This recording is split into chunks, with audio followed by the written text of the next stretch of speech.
My dear students, how to reach our goal ಅಥವಾ how to study ಅನ್ನೋ ಒಂದು topic ಭಾಳಷ್ಟು ವ್ಯಾಸ್ಟ್ ಆದಂಥ ಭಾಳಷ್ಟು ದೊಡ್ಡದಾದ ಟಾಪಿಕ್ ಅದು. ಯಾಕಂದರೆ ಯಾವುದೇ ಕ್ಷೇತ್ರದಲ್ಲಿ SSLCನೇ ಇರಲಿ, PUCನೇ ಇರಲಿ, CET, TET ಯಾವುದೇ ಕಾಂಪಿಟೇಟಿವ್ ಎಕ್ಸಾಮ್ ಬರೆದಿರಿ ಈ ಟಾಪಿಕ್ ಅಪ್ಲೈ ಆಗುತ್ತೆ. ಅದಕ್ಕಾಗಿ ಕನ್ಫ್ಯೂಷನ್ ಆಗ್ತದೆ, ಏನು ಮಾಡಬೇಕು ಏನು ಮಾಡಬಾರ್ದು, ಅಥವಾ ಏನಾದರೂ ಸ್ಕಿಲ್ಸ್ ಇದಾವ, ಮೆಥಡ್ಸ್ ಇದಾವ ಅಂತೇಳಿ. ಎಲ್ಲ ಮೆಥಡ್ಸ್ಗಳು, ಸ್ಕಿಲ್ಸ್ಗಳನ್ನು ಇಲ್ಲಿ ಟಾಪ್ 10 ವೆರಿ ಇಂಪಾರ್ಟೆಂಟ್ ಪಾಯಿಂಟ್ಸ್ಗಳಲ್ಲಿ ನಾನು ತಿಳಿಸ್ತಾ ಹೋಗ್ತಿದ್ದೀನಿ. ಯಾಕಂದ್ರೆ ಈ ವಿದ್ಯಾರ್ಥಿಗಳಾಗಿರ್ಬೋದು, ನಿಮ್ಮ ದಾರಿಯನ್ನು ಮತ್ತೆ ನಿಮ್ಮ ಗುರಿಯನ್ನು ನೆನಪಿಸೋದು ಇಟ್ಸ್ ಮೈ ಡ್ಯೂಟಿ ರೀ. ಅದಕ್ಕಾಗಿ ಈ ವಿಡಿಯೋನ ಕಂಪ್ಲೀಟ್ ಆಗಿ ನೋಡಿ. ಈ ಏನು ಟಾಪ್ 10 ಪ್ರಾಕ್ಟಿಕಲ್ ವಿಷಯಗಳನ್ನ ಹೇಳ್ತಿದ್ದೀನಿ, ಯಾವುದೂ ಸಾಧ್ಯ ಇರುವಂಥದ್ದು. ನಾನು ನಿಮ್ಮ ಜಾಗದಲ್ಲಿ ನಿಂತ್ಕೊಂಡು ವಿಚಾರ ಮಾಡಿದ್ರೆ ನೋಟ್ ಡೌನ್ ಮಾಡಿದಂಥ ವಿಚಾರನ ನಾನು ಡಿಸ್ಕಸ್ ಮಾಡ್ತಾ ಹೋಗ್ತಿದ್ದೀನಿ.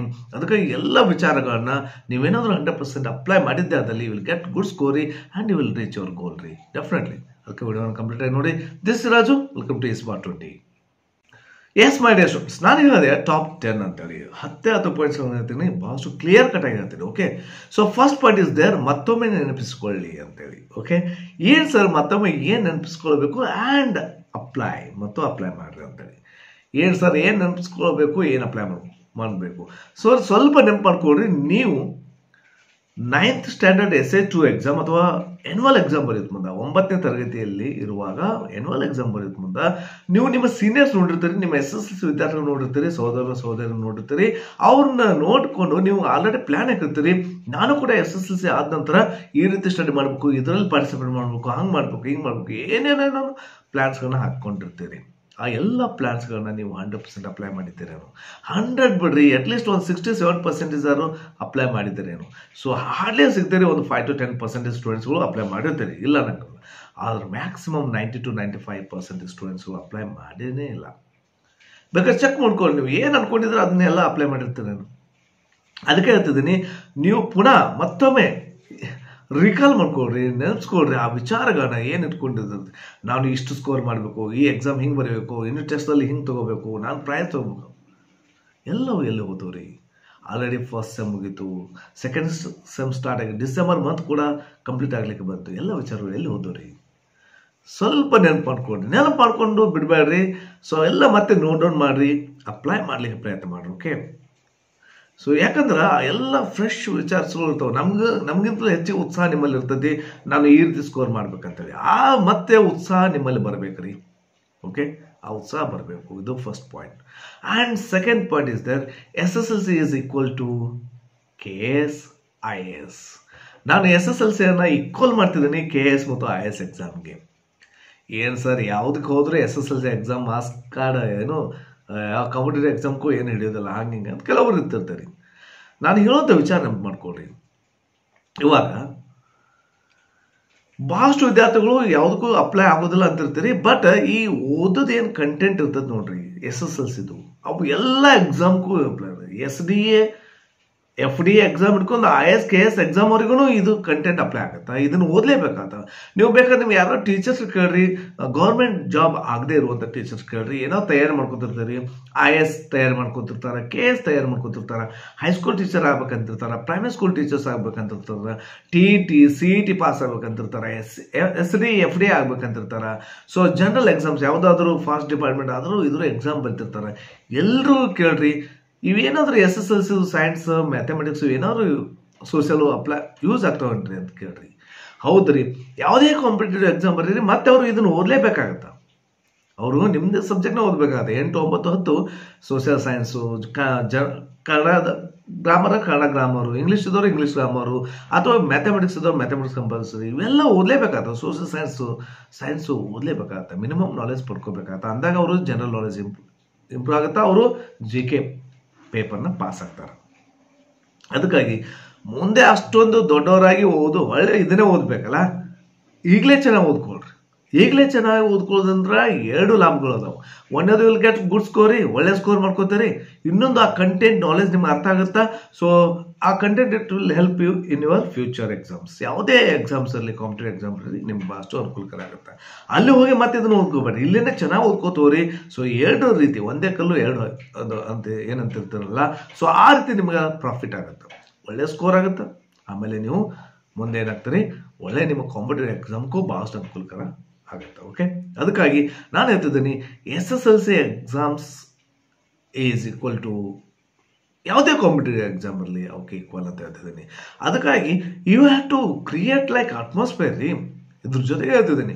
ಸೊ ಆ ರೀತಿ ವಾತಾವರಣ ಕ್ರಿಯೇಟ್ ಮಾಡ್ಕೋಬೇಕಾಗತ್ತೆ. ಆ ರೀತಿ ಯಾವ ರೀತಿ KS IAS ಕಾಂಪಿಟೇಟಿವ್ ಎಕ್ಸಾಮ್ ತಯಾರು ಮಾಡ್ತಿರ್ತಾರೆ ನೋಡ್ರಿ ದೊಡ್ಡವರು, ಆ ರೀತಿ ವಾತಾವರಣ ನಿಮ್ಮಲ್ಲಿ ಕ್ರಿಯೇಟ್ ಮಾಡ್ಕೊಳ್ಳೋ, ಆ ರೀತಿ ಸ್ಟಡಿ ಮೆಟೀರಿಯಲ್ಸ್, ಆ ರೀತಿ ಹುಚ್ಚುತನ ಬರೆಯೋದು, ಪ್ರಾಕ್ಟೀಸ್ ಮಾಡೋದು, ಓದೋದು, ಮನನ ಮಾಡ್ಕೊಳ್ಳೋದು, ಶಾರ್ಟ್ ನೋಟ್ಸು, ಅದು ಇದು ಆ ರೀತಿ ಮಾಡ್ಕೊಳ್ಳೋ, ಆ ರೀತಿ ಫೀಲ್ ಬರಬೇಕು ನಿಮಗೆ. ನಾನು SSLC ಇರ್ತೀನಿ, ಒಂದು ಕಾಂಪಿಟೇಟಿವ್ ಎಕ್ಸಾಮ್ ಲೆವೆಲ್ಗೆ ನಾನು ತಯಾರಿ ಮಾಡ್ಕೋಬೇಕಾಗತ್ತೆ. ಅದು ನೋಡ್ರಿ ಅದ್ರ ಎಂಜಾಯ್ಮೆಂಟೇ ಬೇರೆ ಇರುತ್ತೆ. ಓಕೆ, ಅದ್ರ ಖುಷಿನೇ ಬೇರೆ ಇರುತ್ತೆ ರೀ.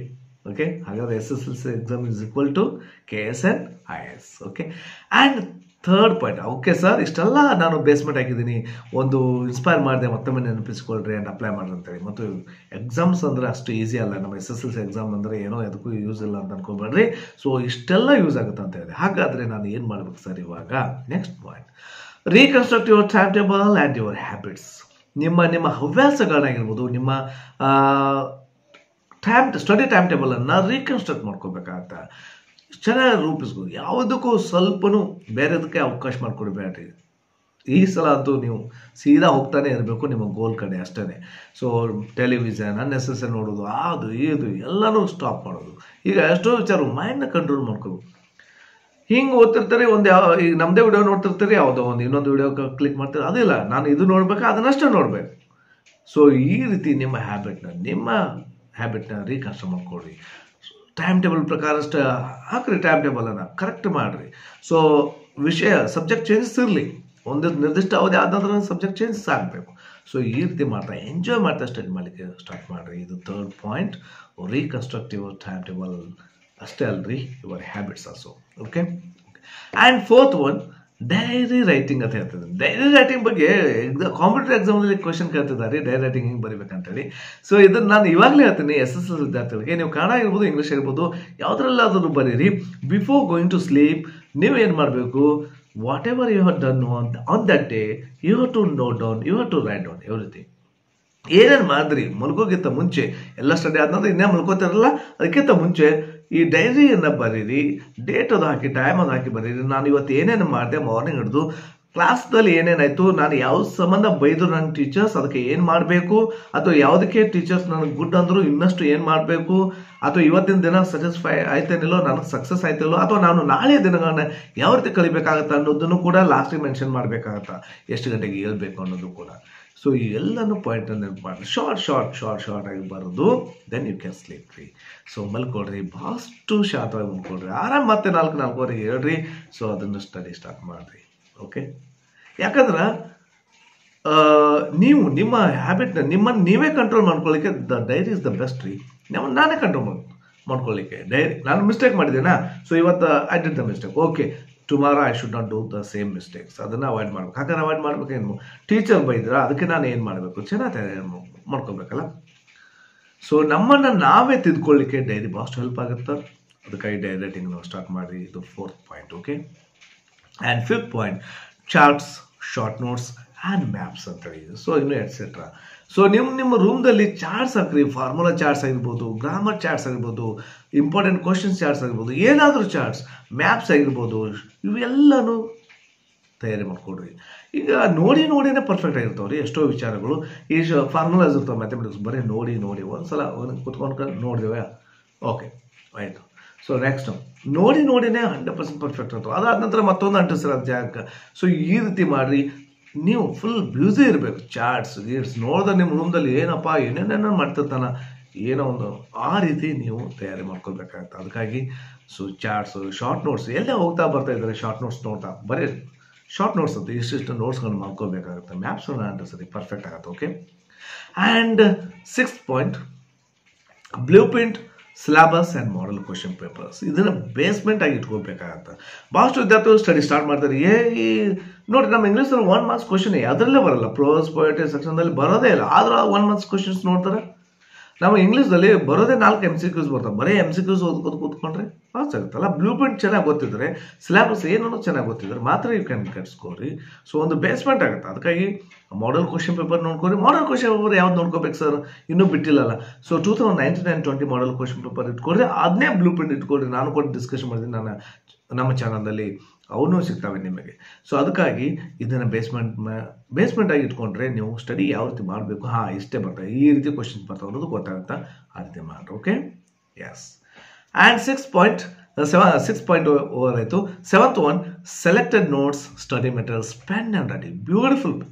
ಪ್ರತಿಯೊಂದು ವಿಚಾರಗಳು ಭಾಳಷ್ಟು ಪ್ರಾಕ್ಟಿಕಲ್ ಅಂತ ಮುಂಚೆನೇ ಹೇಳಿದ್ದೀನಿ, ಮತ್ತು ಇಷ್ಟೊಂದು ಇಂಪಾರ್ಟೆಂಟ್ ಅಲ್ಲ, ಯಾವುದನ್ನು ಬಿಡ್ತಾ ಇಲ್ಲ.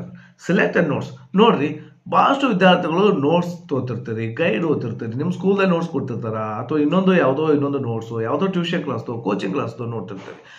ಒಂದು ಫಿಕ್ಸ್ ಮಾಡಿ ಇಟ್ಕೊಡ್ರಿ ಮಾಡಿ ಸ್ಟೂಡೆಂಟ್ಸ್. ಒಂದನೇ ಯಾವ್ದು ಸರಿ ಅನಿಸ್ತಾ ಅದನ್ನ ನೋಡ್ಕೊಡ್ರಿ. ಒಂದು ನಿಮ್ಮ ಗೈಡ್ ಸರಿ ಅನಿಸ್ತಾ ಅದನ್ನೇ ಹಿಡ್ಕೋತು. ನಿಮ್ಮ ಸ್ಕೂಲಲ್ಲಿ ಬರ್ತಿದ್ದು ಕ್ವಶನ್ಸ್ ಕರೆಕ್ಟ್ ಅದನ್ನೇ ಓದ್ರಿ. ಇಲ್ಲ ನಮ್ಮದು coaching class, tuition class questions ಅದನ್ನು ನೋಡ್ಕೊಳ್ಳಿ, ಅಥವಾ ನಾವು ಯೂಟ್ಯೂಬ್ದಲ್ಲಿ ಕ್ವಶನ್ಸ್ ಫಾಲೋ ಮಾಡಿ ಅದನ್ನೇ ಮಾಡಿರಿ. ಒಂದನ್ನೇ ಪರ್ಫೆಕ್ಟಾಗಿ ಮಾಡಿರಿ.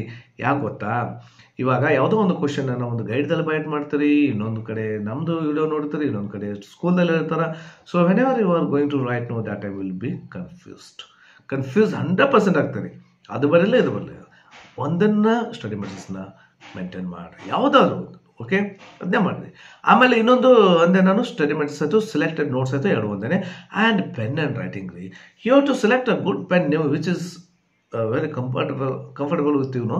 ಸೊ ಅದೇ ಪೆನ್ನನ್ನು ಸೆಲೆಕ್ಟ್ ಮಾಡಿ. ನಾನು ಅದನ್ನೇ ಹೇಳ್ತಿರ್ತೀನಿ, ಯಾವುದು ಒಳ್ಳೆ ಪೆನ್ ಸರ್, ನಾನು 50-60 ರೂಪಾಯಿದು, 100 ರೂಪಾಯಿದು ಕಾಸ್ಟ್ಲಿ ಪೆನ್ ಏನೂ ಇಲ್ಲ ರೀ. 5 ರೂಪೀಸ್ ತೊಗೊರಿ, 10 ರೂಪೀಸ್ ತೊಗೊರಿ, 2 ರೂಪೀಸ್ ತೊಗೊರಿ, 3 ರೂಪೀಸ್ ತೊಗೊರಿ. ಅದು ನಿಮಗೆ ಪೆನ್ ಕಂಫರ್ಟೇಬಲ್ ಅನಿಸಿರ್ಬೇಕು, ಬರೀಲಿಕ್ಕೆ ನೀಟ್ ಅನಿಸ್ಬೇಕು, ಅಂಥ ಪೆನ್ನನ್ನು ನೀವು ಸೆಲೆಕ್ಟ್ ಮಾಡಿಕೊಡ್ರಿ ಇವಾಗಲೇ. ಸೊ ಯಾವ ಪೆನ್ನನ್ನು ನೀವು ಮೇನ್ ಎಕ್ಸಾಮ್ದಲ್ಲಿ ಯೂಸ್ ಮಾಡ್ತೀವಿ ಅದೇ ಪೆನ್ ಇವಾಗ ಪ್ರಾಕ್ಟೀಸ್ ಮಾಡಬೇಕು, ಅದನ್ನು ಸೆಲೆಕ್ಟ್ ಮಾಡ್ಕೊಳ್ರಿ, ಯಾವುದಾದ್ರೂ ಒಂದು ಪೆನ್. ಆಮೇಲೆ ಆ ಪೆನ್ನನ್ನು ಹಿಡಿಯುವಂಥ ಮೆಥಡ್ ಕೂಡ ನೀವು ಅಪ್ಲೈ ಮಾಡಿ. ನಿಮಗೆ ಯಾವುದು ಕಂಫರ್ಟಬಲ್ ಅನಿಸ್ತಾ ಅದನ್ನು ಹಿಡಿದು ಬರೀರಿ. ಹ್ಯಾಂಡ್ ರೈಟಿಂಗ್ ದುಡ್ಡಾಗಿ ಬರೀರಿ. ಆ್ಯಂಡ್ ಪ್ಲಸ್ ರೈಟಿಂಗ್ ರೀ, ರೈಟಿಂಗ್ ಯಾವುದನ್ನು ಬಿಡ್ತಾ ಇಲ್ಲ ನೋಡ್ರಿ. ಈ ರೈಟಿಂಗ್ ಕೆಲವೊಬ್ರು ಬಿಟ್ವೀನ್ ದ ಲೈನ್ಸ್ ಬರ್ತಿರ್ತೀರಿ, 2 ಲೈನ್ಸ್ ನಡುವೆ, ಅಥವಾ ಲೈನ್ಸ್ ಮೇಲ್ಗಡೆ ಬರ್ತಿರ್ತೀರಿ, ಕರ್ಸಿವ್ ಬರ್ತಿರ್ತೀರಿ, ನಾರ್ಮಲ್ ಹ್ಯಾಂಡ್ ರೈಟಿಂಗ್ ಬರ್ತಿರ್ತೀರಿ, ಈ ಕಡೆ ಬರ್ತೀರಿ, ಏನೇನೋ ಬರ್ತಿರ್ತೀರಿ. ಸೊ ನಿಮಗೆ ಯಾವುದು ಪರ್ಫೆಕ್ಟ್ ಚೆನ್ನಾಗಿ ಅನಿಸ್ತಾ ಅದೇ ಹ್ಯಾಂಡ್ ರೈಟಿಂಗನ್ನು ಕಂಟಿನ್ಯೂ ಮಾಡಿರಿ. ಎಕ್ಸಾಮ್ ಬಂದ ತಕ್ಷಣ ಇಷ್ಟು ದಿನ ಕರ್ಸಿವ್ ಬರೋದು, ಅಲ್ಲಿ ನಾರ್ಮಲ್ ಹ್ಯಾಂಡ್ ರೈಟಿಂಗ್ ಬರೋದು, ಇಷ್ಟು ದಿನ ನಾರ್ಮಲ್ ಹ್ಯಾಂಡ್ ರೈಟಿಂಗ್ ಬರೋದು, ಅಲ್ಲಿ ಕರ್ಸಿವ್ ಬರೋದು, ಈ ರೀತಿ ಮಾಡ್ಲಿಕ್ಕೆ ಹೋಗ್ಬೇಡ್ರಿ. ಇಷ್ಟು ದಿನ ಬಿಟ್ವೀನ್ ದ ಲೈನ್ಸ್ ಬರ್ತಿರ್ತೀರಿ, ಲೈನ್ಸ್ ಮೇಲೆ ಬರೋದು, ಯಾವುದು ಇದನ್ನು ಏನೋ ಹೊಸ ವಿಚಾರಗಳು ಅಲ್ಲಿ ಎಕ್ಸಾಮ್ದಲ್ಲಿ ನಾನು ಅಪ್ಲೈ ಮಾಡ್ತೀನಿ, ಆ ರೀತಿ ಆಗ್ಬೋದು. ಈಗಲೇ ಮಾಡಿರಿ, ನೀವು ಏನು ಟ್ರಯಲ್ ಮಾಡೋದೈತೆ ಇವಾಗಲೇ ಮಾಡೋದು, ಅಲ್ಲೇ ಅಲ್ಲ. ಸೊ ಅದನ್ನೇ ವಿಚಾರ ಮಾಡಿ. ಅದಕ್ಕೆ selected study materials and pen and writing ನಿಮ್ಮಲ್ಲಿ ಇಟ್ಕೊಳ್ಳಿ. It's a 7th point. And 8th point, it's my favourite ರೀ. ಭಾಳಷ್ಟು ಖುಷಿ ಅನ್ಸುತ್ತೆ. ಒಂದೇ ಒಂದು ಶಬ್ದ, ಕನ್ಸಿಸ್ಟೆನ್ಸಿ. ಈ ಕನ್ಸಿಸ್ಟೆನ್ಸಿ ಅನ್ನೋದು ನಮ್ಮ ಲೈಫ್ ಥ್ರೂನೇ ಇರಬೇಕಾಗತ್ತೆ ನೋಡ್ರಿ. ಯಾವುದೇ ಕೆಲಸ ಮಾಡಿ ಒಂದು ಕನ್ಸಿಸ್ಟೆನ್ಸಿ ಇರಬೇಕು. ಒಂದಿನ ಶಿಸ್ತು ಓದೋದು, ಒಂದಿನ ಇಲ್ಲ, ಒಂದಿನ ಆ ಕಡೆ ಹೋಗೋದು, ಮಜಾ ಮಾಡೋದು, ಹಬ್ಬ ಹರಿದಿನ, ಮದುವೆ ಎಲ್ಲವೂ ಕಾಟ ಆಗ್ಬಾರ್ದು. ನೀವೇನಾದ್ರು ಒಳ್ಳೆ ಸ್ಕೋರ್ ಮಾಡಿದ್ದೆ ಅದಲ್ಲಿ ಪ್ರತಿದಿನವೂ ಹಬ್ಬನೇ ಇರುತ್ತೆ, ಪ್ರತಿದಿನವೂ ಉತ್ಸಾಹನೇ ಇರುತ್ತೆ, ಸೆಲೆಬ್ರೇಷನ್ ಎವ್ರಿ ಡೇ. ಓಕೆ, ಅದಕ್ಕಾಗಿ ಅವೆಲ್ಲ ಕಾರಣ ಒಂದೇ ರೀತಿ ಸ್ಟಡಿ ಮಾಡ್ತಾವ್ರು, ಒಂದೇ ಲೆವೆಲ್, ಹೆಚ್ಚೂ ಇಲ್ಲ, ಒಂದೇ ಲೆವೆಲ್. ಸೊ ಅದನ್ನ ಬಿಟ್ಟು ಒಂದು ರಾತ್ರಿ ಹಗಲ ಪೂರ್ತಿ ಓದೋದು, ಮಲಗೋದು, ಇವೆಲ್ಲವೂ ಇಲ್ಲ. ಸೊ ಒಂದೇ ಲೆವೆಲ್ ಕನ್ಸಿಸ್ಟೆನ್ಸಿ ಮೇಂಟೈನ್ ಮಾಡಿರಿ, ಅಪ್ ಟು ರೀಚ್ ಗೋಲ್. ಅಲ್ಲಿವರೆಗೂ ಇದೇ ರೀತಿ ಹೋಗ್ತಾ ಇರಬೇಕು. Beautiful word consistency. ಓಕೆ, ಇದನ್ನು ಮೇಂಟೈನ್ ಮಾಡಿರಿ. ಆ್ಯಂಡ್ 9th ಪಾಯಿಂಟ್, ಇದು ನಮ್ಮ ಚಾನಲ್ ರಿಚ್ ಫಾರ್ಮುಲಾ ಅಂತ ಕೇಳ್ತೀನಿ, ನಮ್ಮ ಈ ಸ್ಮಾರ್ಟ್ 20 ಚಾನಲ್ದು. ಇಷ್ಟು ಬ್ಯೂಟಿಫುಲ್ ಇದೆ ನೋಡ್ರಿ. Read, understand, write, check, rewrite and recheck. ಸ್ವಲ್ಪ ಇದು ಬರುತ್ತೆ ನೋಡ್ರಿ ಇಲ್ಲಿ. Read, understand, write, check, rewrite and recheck. ಭಾಳಷ್ಟು ಏನದು ಸರ್, ನಂಗೆ ನೆನಪು ಉಳಿಯಲ್ಲ ಸರ್, ನನ್ನ ಹ್ಯಾಂಡ್ ರೈಟಿಂಗ್ ಇದು ಆಗಲ್ಲ ಸರ್, ನನಗೆ ಸ್ಪೆಲ್ಲಿಂಗ್ ಮಿಸ್ಟೇಕ್ಸ್ ಆಗ್ತಾವೆ ಸರ್, ಏನೇನೋ ಹೇಳ್ತಿರ್ತೀರಿ. ಎಲ್ಲವೂ ಈ ಫಾರ್ಮುಲಿಂದ ವ್ಯಾನಿಷ್ ಆಗಿ ಹೋಗ್ತಾವೆ. ಡೆಫಿನೆಟ್ಲಿ ರೀ, ಇದನ್ನು ಅಪ್ಲೈ ಮಾಡಿ ನೋಡ್ರಿ. ಭಾಳಷ್ಟು ಶ್ರೀಮಂತವಾದ ಸೂತ್ರ. ಓದ್ರಿ, ಅರ್ಥ ಮಾಡ್ಕೊಡ್ರಿ, ಓದ್ರಿ, ಆ ಕಂಟೆಂಟನ್ನು ಅರ್ಥ ಮಾಡ್ಕೊಡ್ರಿ, ಅದನ್ನು ಬರೀರಿ, ಬರೆದಿದ್ದನ್ನು ಚೆಕ್ ಮಾಡಿ, ನೋಡಲಾರ್ದೆ ಬರೆದಿದ್ದನ್ನು ಚೆಕ್ ಮಾಡಿರಿ. ಚೆಕ್ ಮಾಡಿದ್ರೆ ಯು ವಿಲ್ ಗೆಟ್ ಸಮ್ ಮಿಸ್ಟೇಕ್ಸ್ನು, ಸ್ಪೆಲ್ಲಿಂಗ್ ಮಿಸ್ಟೇಕ್ಸ್ ಆಗ್ತಾವೆ, ಅದನ್ನೇ ಮತ್ತೆ ರೀರೈಟ್ ಮಾಡಿ, ಮತ್ತೆ ಪುನಃ ಬರೀರಿ, ಮತ್ತೆ ಪುನಃ ಚೆಕ್ ಮಾಡ್ಕೊಡ್ರಿ. ಅವಾಗ ಏನಾಗುತ್ತೆ, definitely will get 100% accuracy answer ನಿಮ್ಗೆ ಸಿಗುತ್ತೆ. ಓದಬೇಕು, ಅರ್ಥ ಮಾಡ್ಕೋಬೇಕು, ನೋಡದೆ ಬರಿಬೇಕು, ಏನೇ ತಪ್ಪಲ್ಲೇ ಏನೇ ಅಲ್ಲಿ ಅವಾಗ ತೆಗೆದು ನೋಡಬಾರ್ದು, ಬರೀದ್ ಮುಂದೆ ಗೊತ್ತಾಗ್ತಾವೆ. ಇದು ಸ್ಪೆಲ್ಲಿಂಗ್ ಇಲ್ಲಿಗೆ ಸ್ಟಕ್ ಅಥವಾ ಆಗಲಿ ಎಷ್ಟೊತ್ತ ಅಷ್ಟು ಬರೀರಿ, ಮತ್ತೆ ರೀಚೆಕ್ ಮಾಡ್ಕೊಡ್ರಿ. ರೀಚೆಕ್ ಮಾಡಿ ಮತ್ತೆ ಓದ್ಕೊಂಡು ಅದನ್ನ ಏನೇನು ಮಿಸ್ಟೇಕ್ಸ್ ಅದನ್ನೆಲ್ಲ ಪ್ರಾಕ್ಟೀಸ್ ಮಾಡಿ ರೀರೈಟ್ ಮಾಡಿರಿ. Definitely will get 100% accuracy answer. ಯಾವುದೇ ಸ್ಪೆಲ್ಲಿಂಗ್ ಮಿಸ್ಟೇಕ್ಸ್ ಆಗಲ್ಲ. You can remember forever. ಇವೆಲ್ಲವೂ ಅನುಕೂಲ ಆಗುತ್ತೆ. Okay, it is the rich formulary. Okay, and last point, family conditions, rewards, enjoy with your study. ನನ್ನ ಪಾಯಿಂಟ್ಸ್ಗಳು ನನಗೆ ಬಹಳಷ್ಟು ಖುಷಿ ಅನಿಸ್ತದೆ. ಹೌದಲ್ಲ, ಈ ರೀತಿ ನಮ್ಮ ಸ್ಟೂಡೆಂಟ್ ಲೈಫ್ದಲ್ಲಿ ಇದ್ದಾಗ ಈ ರೀತಿ ಒಂದೊಂದೇ ಪಾಯಿಂಟ್ಗಳನ್ನ ಎದ್ದೆ ಆದಲ್ಲಿ ಎಷ್ಟು ಖುಷಿ ಅನಿಸ್ತಿತ್ತು. ಪ್ರಾಕ್ಟಿಕಲ್ ವಿಚಾರಗಳು ಮಕ್ಕಳಿಗೆ ಅರ್ಥ ಮಾಡ್ಕೊಳ್ಳಿಕ್ಕೆ. ಸೊ ನಮ್ಮ ಫ್ಯಾಮಿಲಿ ಕಂಡೀಷನ್ ಮಾಡ್ಕೊಳ್ಳಿ. ತಂದೆ ದೇವ್ರನ್ನ ನೆನಪಿಸ್ತಾರೋ ಬಿಡ್ತಾರೋ ಗೊತ್ತಿಲ್ಲ. ನಿಮ್ಮ ತಂದೆ ತಾಯಿನ you have to remember 10-20 times a day. So ಒಂದು ದಿನಕ್ಕೆ 10-20 ಬಾರಿ ನಿಮ್ಮ ತಂದೆ ತಾಯಿನ ನೆನಪಿಸ್ಕೊಡ್ರಿ. ಅವ್ರು ಮಾಡುವಂಥ ಕೆಲಸಗಳು, ಅವ್ರು ಪಡುವಂಥ ಕಷ್ಟಗಳನ್ನ ನೆನಪಿಸ್ಕೊಡ್ರಿ. ಎಷ್ಟೋ ನಮ್ಮ ತಂದೆ ತಾಯಿಗಳು ಕೂಲಿ ಮಾಡ್ತಿರ್ತಾರೆ, 500 ರುಪೀಸ್ಗಾಗಿ, 300 ರುಪೀಸ್ಗಾಗಿ ಎಲ್ಲೆಲ್ಲೋ ಕೆಲಸ ಮಾಡ್ತಿರ್ತಾರೆ, ಎಷ್ಟು ಕಷ್ಟಪಡ್ತಿರ್ತಾರೆ. ತಮ್ಮ ಸುಖವನ್ನೆಲ್ಲ ಮಾಡ್ತಿರ್ತಾರೆ. ಮಕ್ಕಳು ನಮ್ಮ ಸುಖಕ್ಕೋಸ್ಕರ ಕೊಡ್ತಿರ್ತಾರೆ. ನೋಟ್ಸ್ ಕೊಡ್ತಾರೆ, ಗೈಡ್ ಕೊಡ್ತಾರೆ, ಸ್ಟಡಿ ಮೆಟ್ಸ್ ಅಮೌಂಟ್ ಕೊಡ್ತಾರೆ, ಬಟ್ಟೆ ಹಬ್ಬ ಅದನ್ನ ಎಲ್ಲದಕ್ಕೂ ಅಮೌಂಟ್ ಕೊಡ್ತಿರ್ತಾರೆ. ಅದನ್ನ ನೆನಪು ಮಾಡ್ಕೊಂಡು ಅವ್ರ ಕಷ್ಟವನ್ನು ನೆನಪು ಮಾಡ್ಕೊಂಡು, ಹಾಗಂತ ಬರೀ ಅದನ್ನೇ ವಿಚಾರ ಮಾಡ್ಕೋಗೊತ್ತು ದುಃಖ ಬೇಡ್ರಿ. ಇನ್ಸ್ಪೈರ್ ಆಗ್ರಿ, ನಿಮ್ಮ ಚಾಲೆಂಜ್ ಆಗಿ ತಗೊಳ್ರಿ.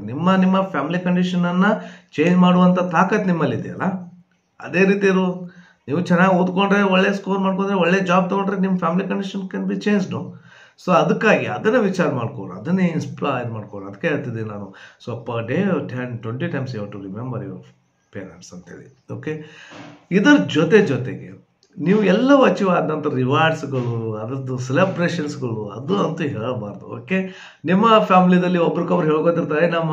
ನಮ್ಮ ರಿಲೇಟಿವ್ ಒಬ್ಬ SSLCದಲ್ಲಿ ಅಥವಾ ಒಬ್ಳು ಹೈಯೆಸ್ಟ್ ಮಾರ್ಕ್ಸ್ ತೊಗೊಂಡ್ರು, ನ್ಯೂಸ್ ಪೇಪರ್ದಲ್ಲಿ ಬಂತು, ಇವೆಲ್ಲವೂ ನೆನಪು ಮಾಡ್ಕೊಡ್ರಿ. ಸೆಲೆಬ್ರೇಷನ್ಸ್ ಹೇಳ್ಕೊತಾರೆ. ನಿಮ್ಮ ಫ್ರೆಂಡ್ಸ್ ತಗೋತಿರ್ತಾರೆ, ನಿಮ್ಮ ಫ್ರೆಂಡ್ಸ್ ಸ್ಟೇಟಸ್ನ ಇಡ್ತಿರ್ತಾರೆ.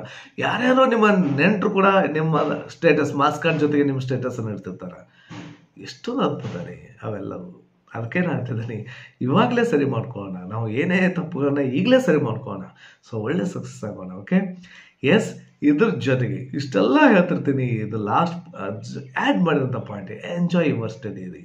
ಹಾರ್ಡ್ ವರ್ಕ್ನ ಎಂಜಾಯ್ ಮಾಡಿರಿ, ನಿಮ್ಮ ಸ್ಟಡಿಯನ್ನು ಎಂಜಾಯ್ ಮಾಡಿರಿ. ಅದರಲ್ಲಿ ಒಂದು ಮಜಾ ಇರುತ್ತೆ. ಓಕೆ, ಅದ್ಬಿಟ್ಟು ಇದೇನಪ್ಪ ಇದು ಮಾಡಬೇಕು ಅದು ಮಾಡಬೇಕು ಹಂಗೆ ಅಲ್ಲ, ಖುಷಿ ಮಾಡ್ಕೊಡ್ರಿ.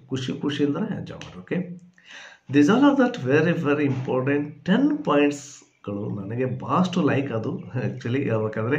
ಯಾಕಂದರೆ ನಾನು ನೋಡೋದು ಮಾಡ್ತಾ ಹೋದಂತೆ.